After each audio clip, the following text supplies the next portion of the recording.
बाप कळाले असते ना गड्या, या महाराष्ट्रातल्या पोरांना जर आई बाप कळाले असते तर आज वृद्धाश्रम करायची गरज पडली नसती. पुरुष मंडळी लक्षात ठेवा, आता आपले दिवस आहेत. महिला मंडळ आता आपले दिवस आहेत. ज्यावेळेस तुम्ही लहान असता त्यावेळेस तुमच्या आईनं जेवता जेवता तुमची शी सूज उठलेली असते आणि पूर्ण हात धुवून जेवायला बसते. घाण नाही वाटत त्या आईला, त्या बापाला. लहान असताना तुम्हाला सांभाळले की नाही बापांना?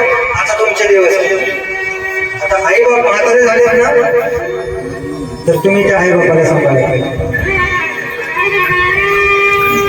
प्रत्येक व्यक्तीने आईवर प्रेम केले पाहिजे, बापावर प्रेम केले पाहिजे. बरेच जण म्हणतात की आईवर विकास महाराष्ट्रातल्या पोरांना जर आई बाप कळाले असते तर आज वृद्धाश्रम करायची गरज पडली नसती.